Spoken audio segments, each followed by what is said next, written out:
Today I have a product review for you. It's a very interesting stun gun. It's made by Guard Dog Security, and it's called the Katana. Now, we're not doing an unboxing. I've already taken it out of the box. I think unboxings are stupid. Here it is. I've had a chance to look at it, charge the batteries, kept it around for a week, played with it a little bit. And I'd like to tell you some of the pros and cons I've discovered with this, give you some tactics for how you should use it should you choose to buy one, and give you my general impressions of it. So first of all, as I said, it's a very interesting and most unique stun gun. Most stun guns just have the stun gun part. This one has several other weapons built into this one tool. It also has a flashlight, 400 lumen flashlight, and it has this strike point at the back, which can be used as a self-defense weapon or to break glass. So, if you've seen some of my other videos, I have a channel called Defense Against Dark Deeds, a magician's approach to self-defense. And in that channel, I talk a lot about the distance criteria for judging self-defense weapons. And this one does very well when judged against the distance criteria. So the distance criteria is every weapon, every tool has a unique range in which it really excels. Sometimes that range is 21 feet to 50 feet, or maybe the range is 6 feet to 15 feet. Or maybe it's 20 inches to 30 inches. Whatever that range is, weapons all seem to have one range, sometimes broader, sometimes narrower. This one has very wide ranges in which it's effective. And some of that is because it has so many different weapons, at least 4 by my count, built into this one tool. So what are those 4 weapons? Well, first of all, if you slide the little slide switch on the side all the way to the forward, press the button on the side, you have this weapon, the stun gun part. Now this weapon, I think, is really a distance weapon. You look at stun guns and think, well, this has to be right up against somebody to do some damage. True, but that's not the first use of this weapon. The first weapon is the warning sign, the warning signal that you send out to a possible attacker. And that warning works whether they're 1 foot away from you or whether they're 50 feet away from you.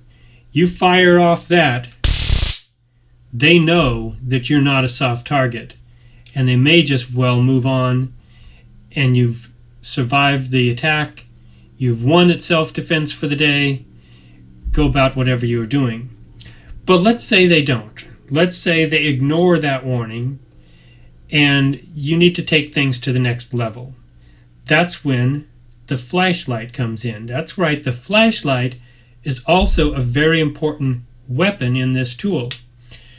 So, now before you turn the flashlight on, you have to have a plan for what happens next. And what happens next branches in 2 different directions. 1, the flashlight comes on, and you get out of the way. You leave. You flight technique. 2, the flashlight comes on, you close the distance, and you attack with the stun gun. Think about that ahead of time. What kind of a situation is this? Do you need and can you get out of there? Or are you locked in and you can't get out? Make the decision ahead of time. Then put the switch in the middle position, and you have a flashlight. It's a very bright flashlight. I'm going to turn the strobe on now. It's a nice bright strobe too. So make a plan first, then turn the flashlight on, shine it right in their eyes. And now, as I said, every weapon has a unique distance in which it is effective. This flashlight is a unique weapon in that it helps you transition between distances. Let me give you some examples. Let's say there's a grappler in an MMA fight. The grappler works really well. His skills are at their peak when he's in a clinch with somebody. If he's in that situation, he can probably get an armbar, get a submission, he can probably win.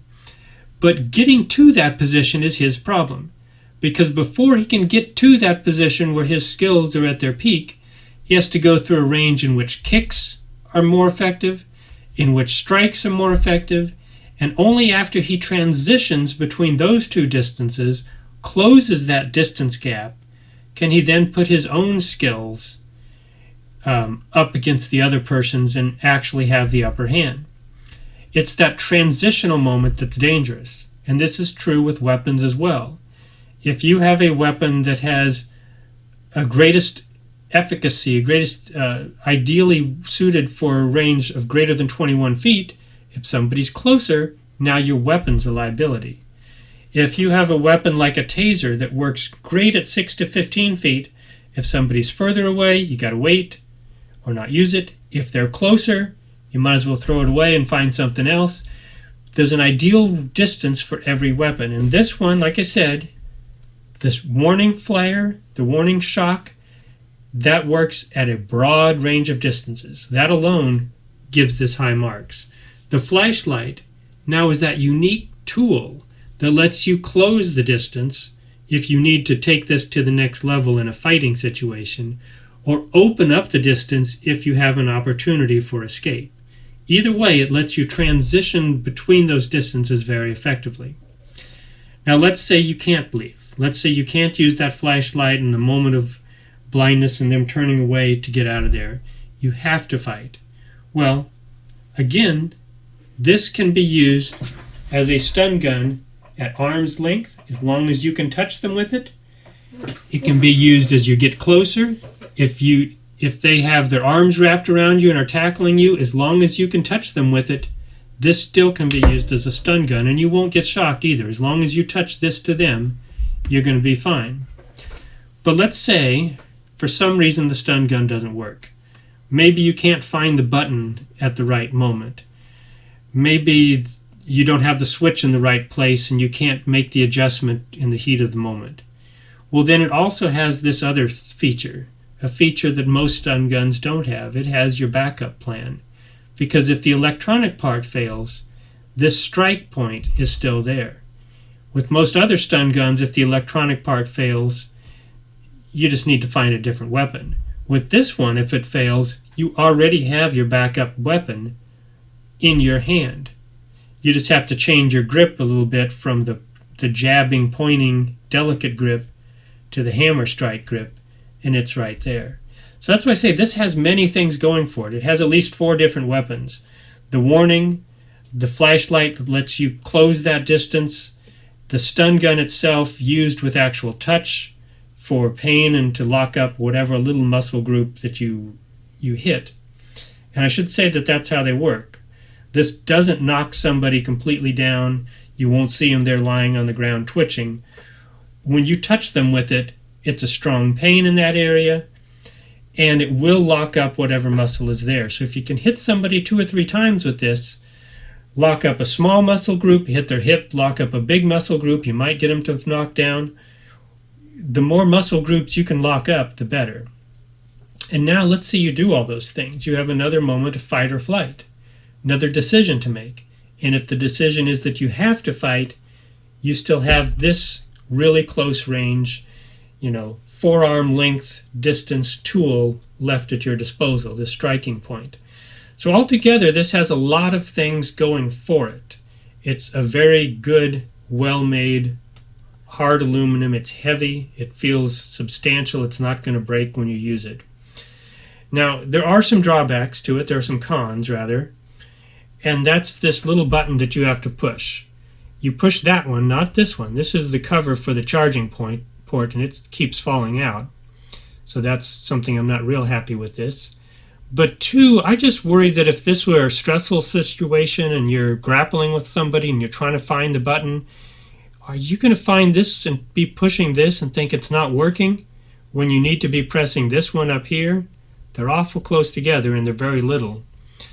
2, I wish that when you were pressing this button, you had a better grip, because this is sort of a delicate grip that somebody could wrestle it out of your hand. I wish you could be really holding it firmly at that moment, not holding it delicately like this or like this. This seems stronger, but really, since you're using your thumb to hold it, it's actually more delicate. this actually is probably the better way to do it. Unless maybe you can roll your finger on, I don't know. That's for someone to spend some time with this and figure out what the best grip is. But this seems like the most obvious, and it's not ideal. Ideally, I would wrap my hand more firmly around this tool.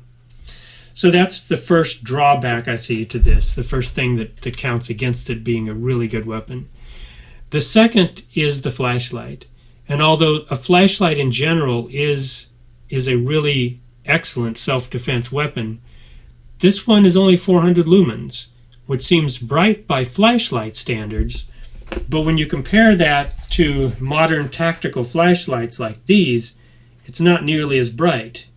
This one has 800 or 1800 lumen output, and this is 2240. So these two are much brighter. In addition, these two have a much narrower focus, a very steep cone shape reflector, whereas the Katana is wider. So it's going to illuminate a wider area, but not concentrate that light quite so much. So you really couldn't blind somebody as completely as with the other two. So those are some places where this doesn't rank exceptionally high. The room for improvement. Guard Dog could put a brighter flashlight in. They could change that cone. They could make it even more of a spotlight. I'd like to see them do that. But in general, in terms of the distance criteria, in terms of having so many weapons in one, if I was going to carry a stun gun, I think this is a pretty good one. I would want to look at some others and see if you could hold them better. That would be a nice ability. But the flashlight is certainly nice to have. Like I said, that gives you that unique ability to transition distances with a little bit of stealth, a little bit of cover, light cover. And the strike point, I think that's really key. Because what are you going to do if your stun gun fails? You need a backup plan, and there's no better backup plan than one you're already holding in your hand. So I think this ranks pretty high. So if you've found my approach interesting, if you'd like to see my other thoughts and hear them about tactical flashlights, self-defense in general, the distance criteria, follow my channel. It's Defense Against Dark Deeds, a magician's approach to self-defense.